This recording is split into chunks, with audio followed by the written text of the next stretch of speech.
The elevator doors closed with a quiet hum.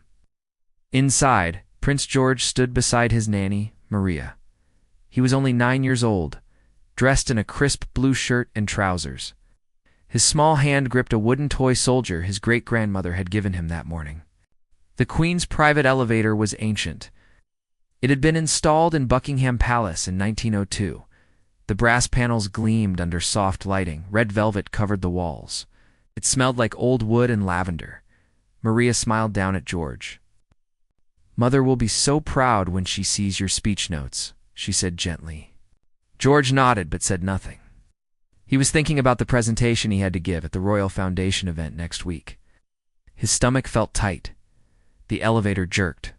Just once. A sharp metallic sound echoed from above. Maria's smile faded. She looked up at the ceiling. "That's odd," she whispered. George pressed himself against the wall. The toy soldier slipped from his fingers and clattered to the floor. Then everything went silent. The elevator continued moving. But something felt wrong. The hum was different now. Slower, heavier, outside the elevator. In the security control room, Captain James Barlow stared at the monitor. He was head of the Royal Guard's internal security team, 43 years old, 20 years of service. A man who noticed details others missed. His eyes locked onto screen number 7. The elevator shaft. The green indicator light that showed the elevator's position was flickering. "Collins," he said sharply. "Check the lift system." Officer Collins, a younger guard, typed rapidly on the keyboard. His face went pale. "Sir, the primary brake cable is showing critical stress. It's been degrading for weeks. Maintenance was scheduled for next month." Barlow's blood went cold. "Who's in the elevator?" Collins checked the entry log. His hands trembled. "Prince George and his nanny, sir. They're heading from the 4th floor to the ground level." Barlow shot to his feet. His chair toppled backward. "How long until the cable fails?" "Unknown, sir. Could be seconds. Could be minutes." Barlow grabbed his radio. His voice was calm but firm. "This is Barlow," code read. "The Queen's elevator. Prince George is inside. Cable failure imminent. I'm going in." He didn't wait for a response. Barlow sprinted down the corridor. His boots pounded against the marble floors. Palace staff jumped out of his way. He ran past paintings of kings and queens who had lived centuries ago. None of that mattered now. Only one thing mattered. Inside the elevator, George felt the change. The descent was slowing, but not in a normal way. It felt like the whole structure was swaying. Maria's hand found his shoulder. "George, stay very still." His heart hammered in his chest. "What's happening?" Before Maria could answer, the elevator made a sound that turned her stomach inside out. A long, grinding screech, the kind of sound metal makes when it's about to break. George's eyes went wide. He looked up at Maria. "Are we going to fall?" Maria pulled him close. She didn't answer. She couldn't, because she didn't know above them. In the dark shaft, the primary brake cable was unraveling. Thread by thread, one steel strand snapped, then another. The weight of the elevator pulled harder with each passing second. Barlow reached the shaft access door on the 3rd floor. He yanked it open. The smell of oil and rust hit him immediately. He looked down into the darkness. The elevator was 20 feet below him, still moving. But barely. If you're watching this story, hit that subscribe button now. You won't want to miss what happens next. Barlow grabbed the emergency ladder welded to the shaft wall. He swung himself onto it and started climbing down. His hands moved fast. His breathing was controlled. He could hear the cable groaning above him. Time was running out. And then, as he reached the top of the elevator, he heard the worst sound of his life. A sharp crack. The cable snapped. Asterisk, asterisk, the elevator dropped. Not all the way. The emergency brake system kicked in automatically. Metal teeth bit into the guide rails with a horrible shriek. Sparks flew in the darkness of the shaft.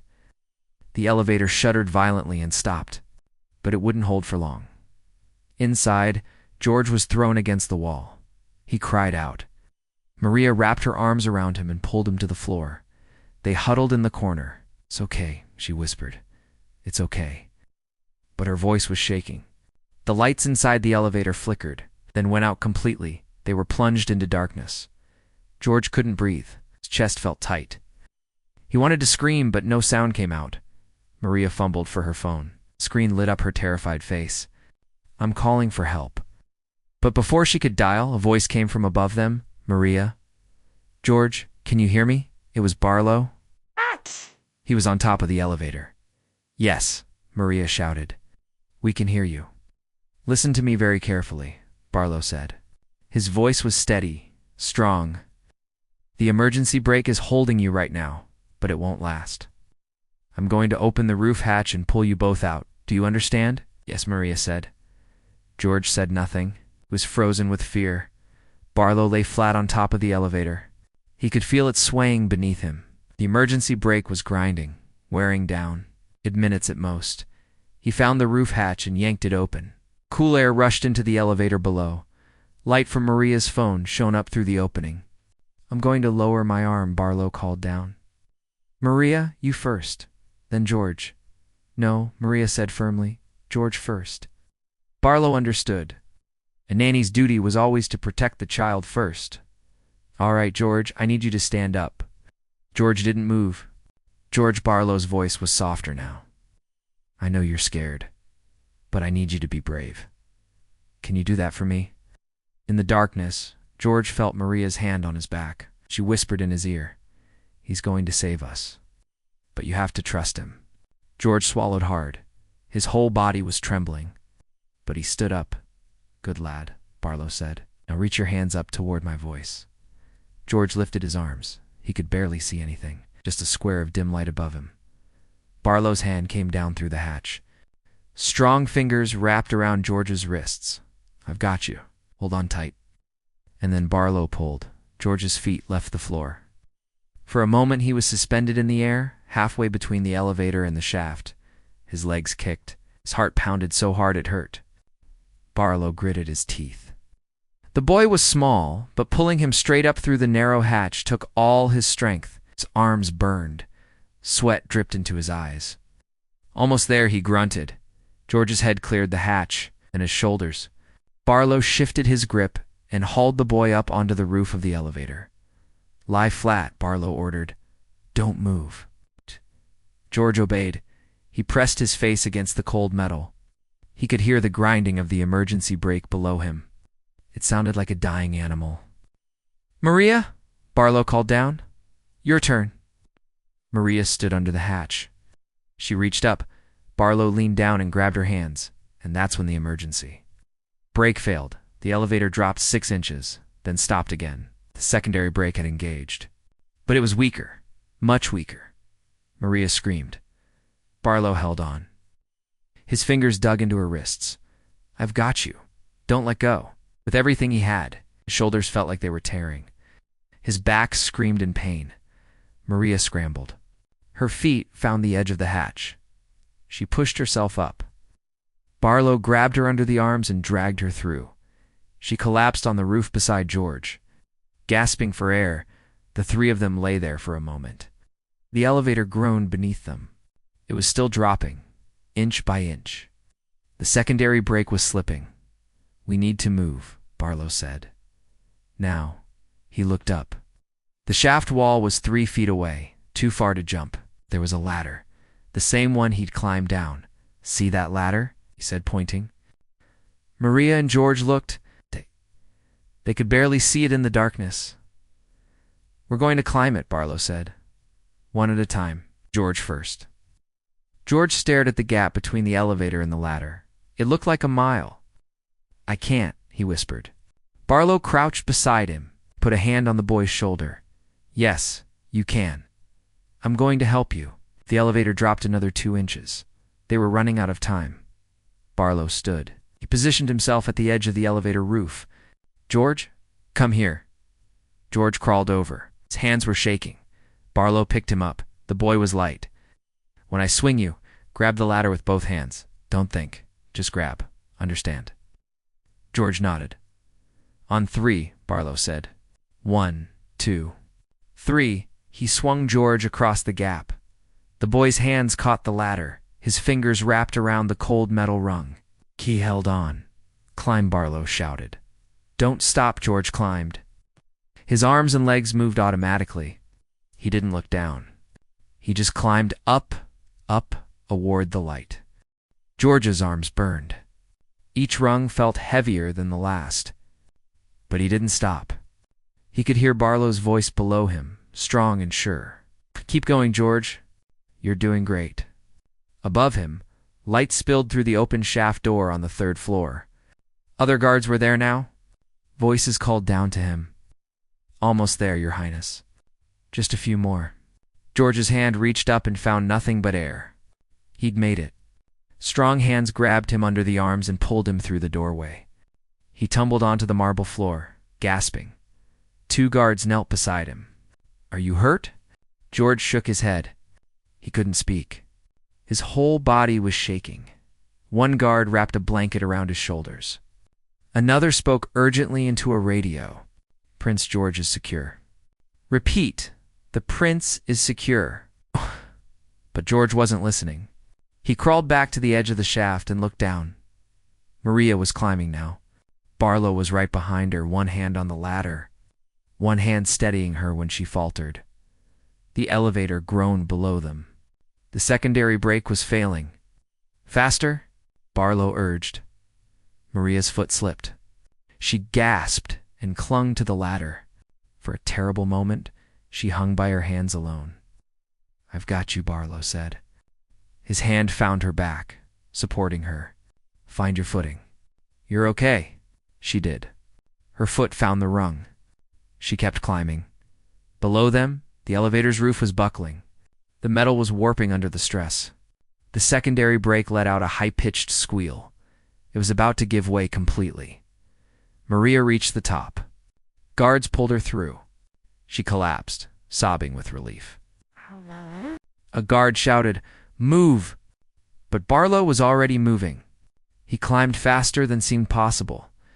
His hands and feet moved in a blur. The elevator dropped. This time, there was nothing to stop it. It fell through the darkness, picking up speed. The sound was like thunder in the narrow shaft. Barlow lunged for the doorway. His fingers caught the edge. Guards grabbed his arms and hauled him through just as the elevator plummeted past. A second later, there was a deafening crash from below. The elevator had hit the bottom of the shaft. The impact shook the entire floor. Dust and debris exploded upward through the shaft. Guards shielded George and Maria from the blast. Then silence. Terrible, ringing silence. Barlow lay on the floor, breathing hard. His uniform was torn. His hands were bleeding, but he was alive. They were all alive.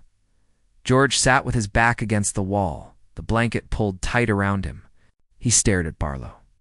The guard who had pulled him from death. Maria was crying. Not from fear anymore. From gratitude, one of the guards spoke into his radio. All personnel are safe. The elevator has fallen. Send medical teams to the 3rd floor immediately. Within minutes, the corridor was flooded with people. Doctors, security, palace officials. They swarmed around George, checking him for injuries, asking him questions. But George didn't answer them. His eyes stayed fixed on Barlow. The guard was being helped to his feet by 2 officers. Blood dripped from his hands onto the marble floor. His face was pale, exhausted. Their eyes met across the crowded hallway. George stood up. The blanket fell from his shoulders. He walked through the crowd toward Barlow. Everyone went quiet.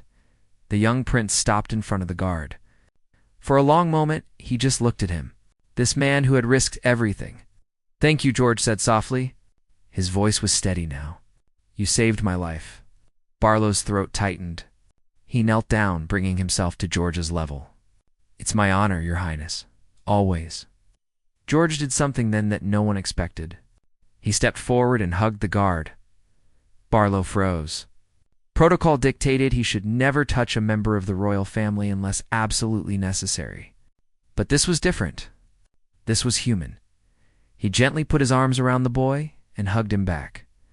Around them, doctors and guards and officials stood in respectful silence. Some had tears in their eyes. When George finally stepped back, he looked up at Barlow one more time. You're a hero. Barlow shook his head. I was just doing my job, no, George said firmly. You're a hero. The medical team moved in then, insisting that George be taken to the palace medical wing for a full examination. Maria went with him, still shaken but unharmed, as they disappeared down the corridor. Barlow finally allowed himself to breathe. An older guard, Commander Peterson, approached him. That was extraordinary, Captain. Barlow looked down at his torn, bleeding hands. The cable shouldn't have failed. Someone needs to answer for that. Peterson's expression darkened. An investigation is already underway. Maintenance logs, safety inspections, everything, good, Barlow said. Because this should never have happened. He walked to the shaft opening and looked down. Emergency lights had been activated below. He could see the crushed remains of the elevator at the bottom. The brass panels were crumpled like paper. The red velvet walls were torn and shredded. If he had been 30 seconds slower, George and Maria would have been inside when it fell. The thought made him sick. Captain Peterson said gently, "You need medical attention." Barlow nodded. But before he left, took one last look down the shaft. The Queen's private elevator was destroyed, but the prince was safe. That was all that mattered. Later that evening, Barlow sat in the medical wing while a doctor stitched the cuts on his hands. His body ached. His muscles screamed, but his mind was clear. A knock came at the door. "Come in," he said. The door opened. Barlow expected another guard. Another official. Instead, Prince William walked in. Barlow tried to stand. "Your Royal Highness, sit," William said, his voice thick with emotion. He closed the door behind him. William crossed the room and stood in front of Barlow. His jaw was tight. His eyes were red. "My son," William said quietly, "would be dead if not for you." Barlow didn't know what to say. William's composure cracked. "I don't know how to thank you. I don't. I can't." His voice broke. Barlow stood then, despite the pain. "Your Highness, I would do it again. 1,000 times." William looked at him. Two fathers. Two men who understood what it meant to protect a child. "You're a good man, Captain Barlow," William said. "My family owes you a debt we can never repay." Barlow shook his head. "No debt. It's why I wear this uniform." William extended his hand. Barlow shook it, and in that moment, something unspoken passed between them. Respect, gratitude, brotherhood. When William left, Barlow sat back down. The doctor finished the stitches in silence. Outside, night had fallen over Buckingham Palace. The investigation into the elevator failure had begun. Questions would be asked. Heads would roll, but for now, all was quiet. Barlow closed his eyes and allowed himself, finally, to rest. 3 days passed. The palace was different now. Quieter, more careful. Guards walked the corridors with heightened awareness. Every system was being checked and rechecked. The elevator shaft remained sealed. A team of engineers working around the clock to determine exactly what had gone wrong. Captain Barlow returned to duty on the 4th day. His hands were still bandaged, but he refused to take more time off. Work was what he needed. Purpose. He walked through the palace security center, reviewing reports, checking monitors. Everything looked normal. But he couldn't shake the feeling in his chest. The weight of what had almost happened. Captain Officer Collins called from his desk. The investigation report just came through. Barlow crossed the room. What did they find? Collins pulled up the document on his screen. His face was grim. The primary brake cable was original. From 1902, it should have been replaced decades ago. Multiple inspection reports recommended replacement. But the requests were denied due to budget constraints and scheduling conflicts. Barlow's jaw tightened. Someone signed off on keeping that cable in service. Multiple people, sir? Over many years. It's a systemic failure, not one person's fault. Tell that to Prince George, Barlow said coldly. Collins said nothing.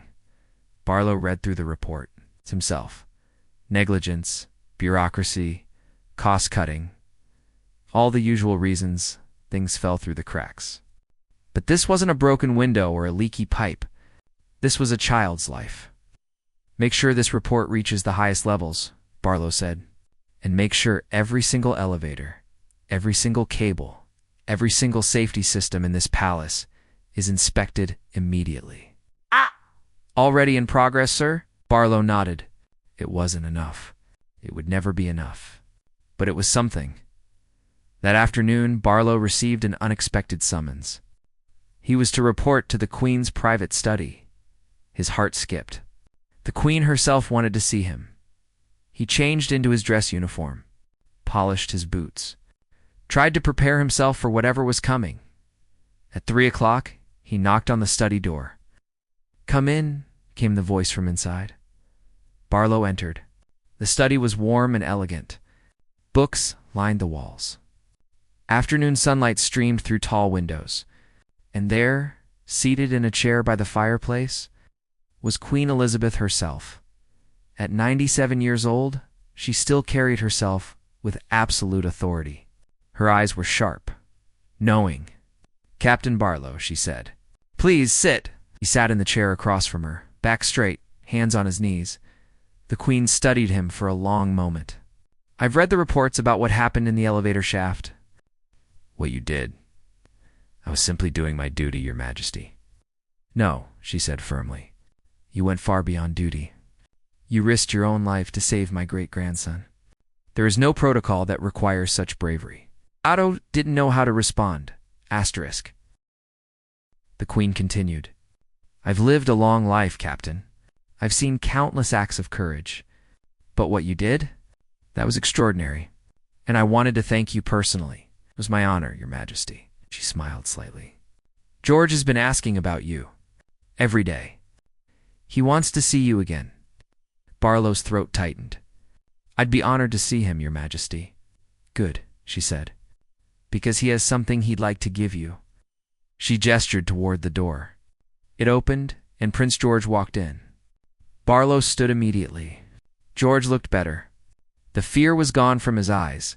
He was dressed casually in a sweater and jeans. In his hands he carried a small wooden box. "Hello, Captain Barlow," George said. "Your Highness," Barlow replied, bowing slightly. George approached him. "I wanted to thank you again. For saving me and Maria. You're very welcome." George held out the wooden box. "This is for you. I made it myself. Well, mostly myself. Grandpa helped a little." Barlow took the box carefully. It was beautifully crafted, with George's initials carved into the lid. "Open it," George said eagerly. Barlow lifted the lid. Inside was the wooden toy soldier, the one George had dropped in the elevator. "I want you to have it," George said. "Great-grandmother gave it to me, but I think you should keep it. So you remember." Barlow looked at the toy. His vision blurred. "Your Highness, I couldn't please," George said. "You saved my life. It's the least I can do." Barlow knelt down. "Thank you, George. I'll treasure this. Always." George smiled. Then, without warning, he hugged Barlow again. Barlow closed his eyes and held the boy gently. This child who could have died? This child who was alive because of seconds and decisions and luck and courage. When they separated, the Queen spoke. "Captain Barlow, you will be formally recognized for your actions. The Royal Victorian Order will be bestowed upon you at a ceremony next month. It's one of the highest honors I can give." Barlow turned to her. "Your Majesty, that's not necessary." "It is necessary," she said firmly. "Heroism must be recognized, especially in these times." Barlow bowed his head. "Thank you, Your Majesty." "No, Captain." "Thank you." When the meeting ended, Barlow walked back through the palace corridors holding the wooden box. His mind was spinning. An honor from the Queen. George's gift. Everything felt surreal. He returned to his quarters and set the box on his desk. He opened it and looked at the toy soldier again. Such a small thing, but it represented everything. Duty, courage, life. His phone buzzed. A text from his wife. "Heard about the ceremony? So proud of you. The kids want to know when you're coming home." Barlow smiled. He hadn't seen his family in days. His own children. 8 and 11 years old. Soon, he typed back. I'll be home soon. Set the phone down and looked out the window. The palace grounds stretched out before him, green and peaceful in the fading light. Somewhere in this vast building, Prince George was safe, playing, laughing, living. That's all that mattered. But that night, Barlow couldn't sleep. Every time he closed his eyes, he was back in the shaft, hanging onto George's wrists, hearing the cable snap, feeling the elevator drop. He got up at 2 in the morning and went to the palace gym. He ran on the treadmill until his legs burned, lifted weights until his arms shook, tried to exhaust the adrenaline that still flooded his system. It didn't work. The memory was too strong.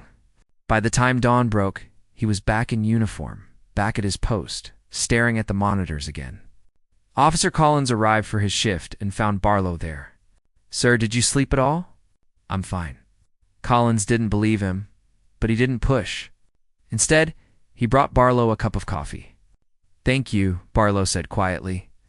Anytime, sir. They stood together in silence, watching the screens, watching over the palace, watching over the family inside. It was just another day. But for Captain Barlow, nothing would ever be the same. 2 weeks later, the nightmares started. Barlow would fall asleep and find himself back in the shaft. But in the dreams, he was too slow. His hands missed George's wrists. The boy fell, screaming, disappearing into the darkness below. He'd wake up gasping, his sheets soaked with sweat. His wife, Margaret, would hold him. It's okay, she'd whisper. He's safe. You saved him. But the dreams didn't stop at work. Barlow maintained his composure, professional, efficient. No one suspected the war happening inside his mind except Commander Peterson. The older man pulled Barlow aside one morning. Walk with me. They left the security center and strolled through the palace gardens. The autumn air was crisp. Leaves crunched under their feet. How are you really doing? Peterson asked. I'm fine, sir. James, Peterson said, using his first name. I've been doing this job for 30 years. I know what trauma looks like. Barlow said nothing. What you went through, Peterson continued, what you did, that stays with a person. You pulled a child from death. That's not something you just get over. Barlow stopped walking. He stared at a fountain in the garden. Water trickled peacefully over stone. I keep thinking about what would have happened if I'd been 10 seconds slower, he said quietly. Or if I'd made a different decision. Or if the cable had snapped earlier, but it didn't. But it could have. Peterson put a hand on his shoulder. You can't live in the what-ifs. You did everything right. The boy is alive because of you. Barlow nodded. But the weight didn't lift. The palace's counselors, Peterson said gently. For situations like this, there's no shame in talking to someone. I'll think about it. Don't think too long. They walked back in silence. That evening, Barlow went home early. His children ran to meet him at the door. Dad. His daughter Emma shouted, We made you a card. His son Thomas held up a drawing. It's you saving the prince. Barlow took the card. It was construction paper covered in crayon. Stick figures. A tower. One figure pulling another out of danger. His throat tightened. This is beautiful. Thank you. Margaret appeared from the kitchen. She saw his face and understood immediately. Kids, go wash up for dinner. They ran off and Barlow sank into a chair. Bad day? Margaret asked. Every day is bad, he admitted. She sat beside him. James, you need to talk to someone. A professional, I know.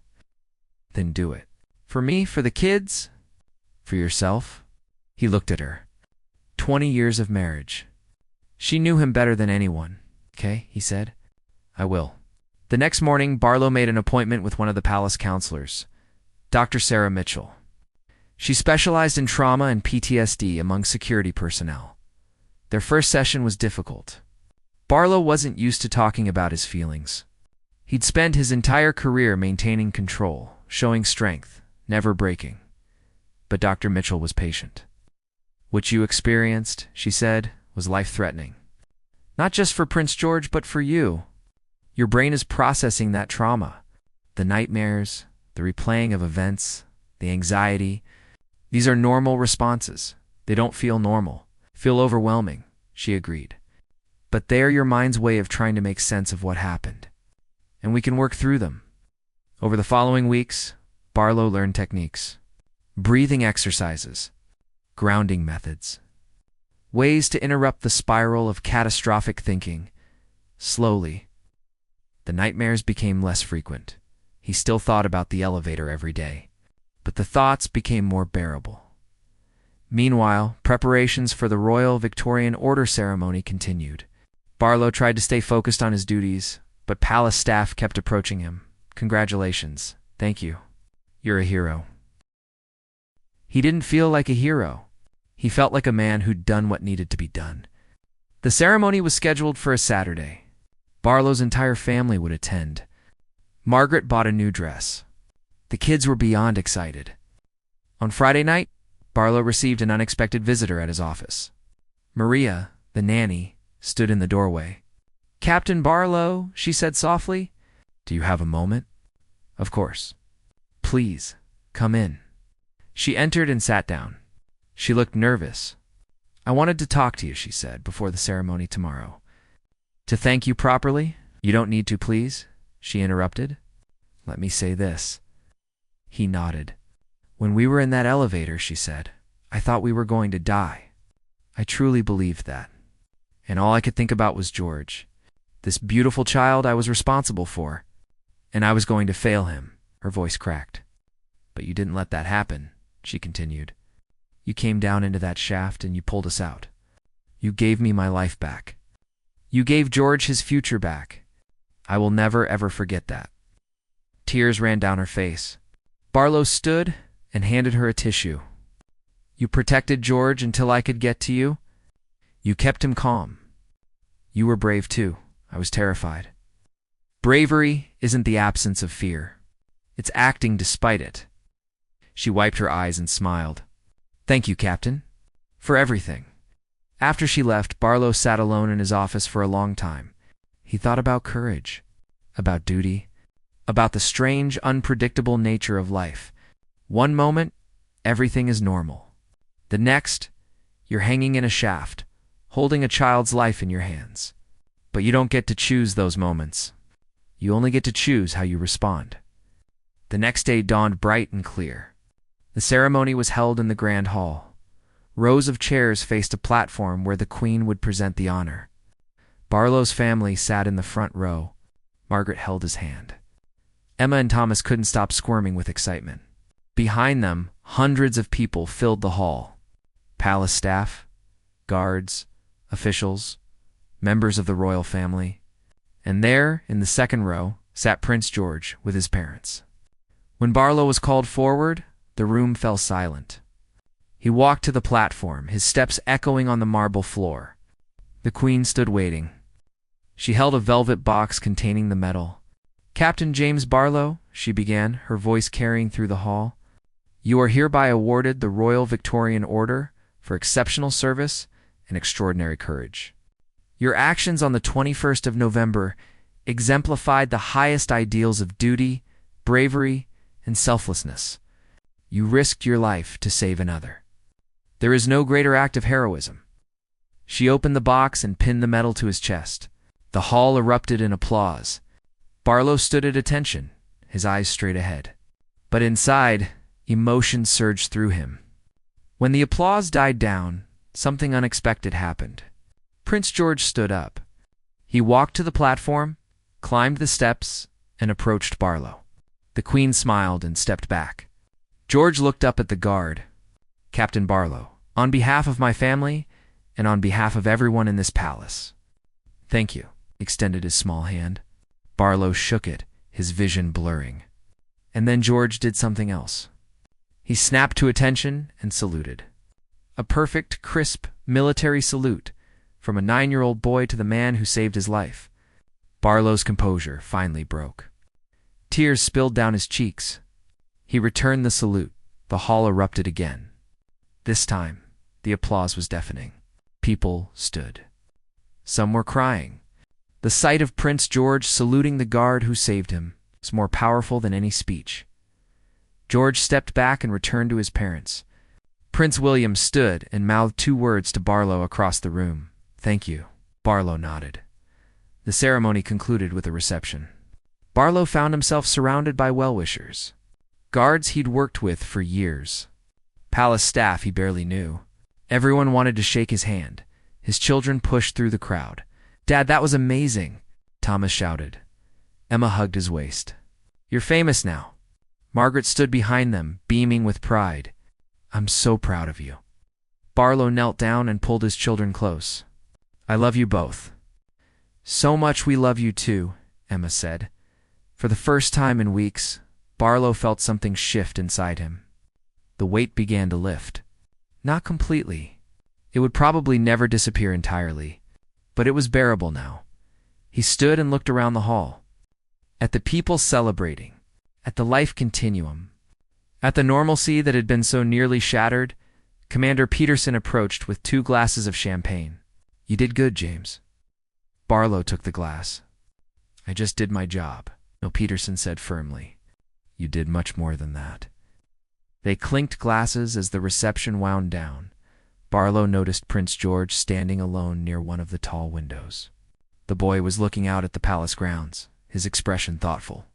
Barlow walked over. "Your Highness?" George turned. "Oh, Captain Barlow, hi. Are you all right?" George nodded. "I was just thinking about that day." In the elevator, Barlow knelt beside him, so they were at eye level. "What about it?" "I was so scared," George admitted. "I thought I was going to die." "I know. But you weren't scared. You knew exactly what to do." Barlow shook his head gently. "I was terrified, but I couldn't let you see that. I had to stay calm so you could stay calm." George's eyes widened. "Really, you were scared too?" "Of course. Only a fool wouldn't be scared in that situation. But you still saved us, because that's what needed to happen. Fear doesn't mean you can't act. It just means you're human." George thought about that. "When I grow up, I want to be brave like you." Barlow smiled. "You already are, George. You held on when I told you to. You climbed that ladder even though you were terrified. That's real courage. Do you think I'll ever stop having nightmares about it?" So the boy was having nightmares too. Barlow's heart ached. "Maybe not completely, but they'll get easier, and you'll get stronger. I promise." George nodded slowly. "Thank you, Captain Barlow. For everything." "You're welcome, Your Highness." Prince William approached then. "George, it's time to go." George gave Barlow one last smile and walked away with his father. Barlow stood and watched them leave. A father and son, safe together. That was worth everything. 6 months later, life had returned to normal. The elevator shaft had been completely rebuilt with modern safety systems. Every cable, every brake, every mechanism was brand new and triple-checked. The investigation had concluded. Multiple officials had been reprimanded. Procedures had been changed. It would never happen again. Barlow continued his work as head of internal security. The nightmares had mostly stopped. He still saw Dr. Mitchell once a month, and it helped.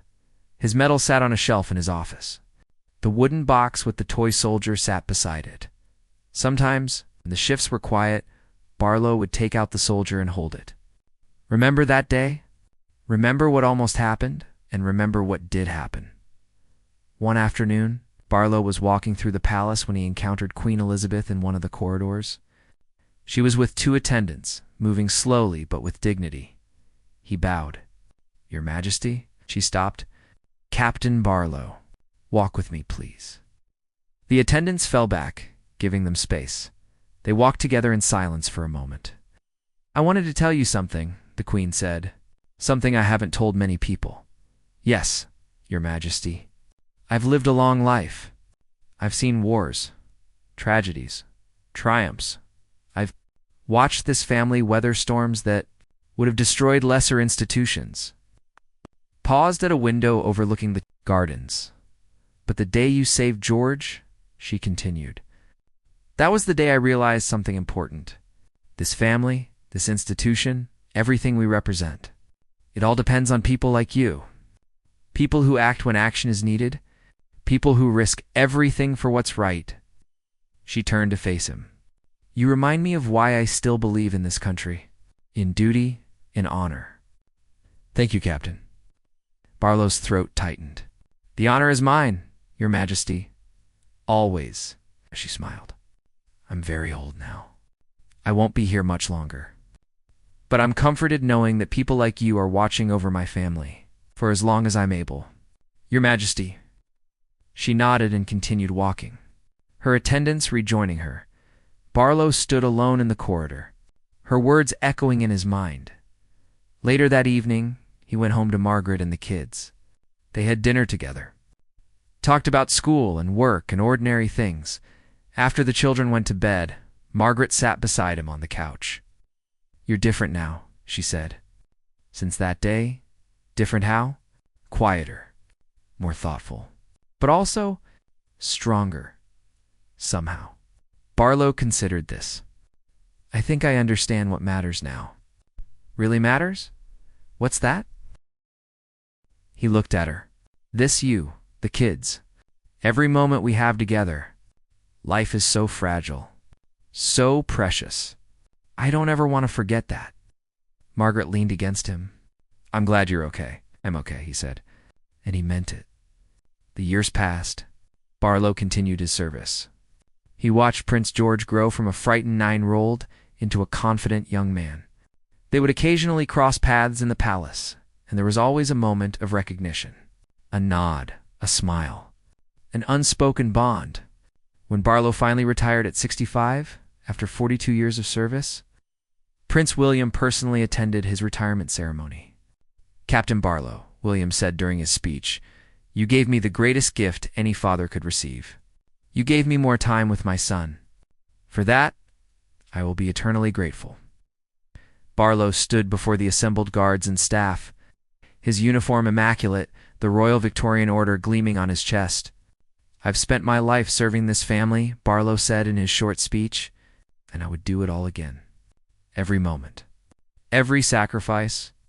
Because service isn't just a job. It's a calling. And I was honored to answer it. And he walked out of Buckingham Palace for the last time as an active guard. He paused at the entrance. He looked back at the building. At the windows. At the life contained within those walls. Somewhere inside, Prince George was preparing for his future role. Growing, learning, living. Because one day, seconds had mattered. Decisions had mattered. Courage had mattered. And a guard had been there to answer the call. Barlow touched the medal on his chest. Then he turned and walked into the London afternoon, ready for whatever came next. Behind him, the palace stood strong and secure, just as it always had. Just as it always would. And deep in the archives, sealed away in a vault, there was a report about an elevator malfunction on the 21st of November, about a cable that failed, about a boy who nearly fell, and about a guard who wouldn't let him. That report would be read by future generations. They would learn what happened that day. They would understand the price of negligence and the value of courage. But more than that, they would know this. When it mattered most, a man stood between death and a child. And death did not pass. That was Captain James Barlow's legacy. That was his gift to the world. And it would never be forgotten.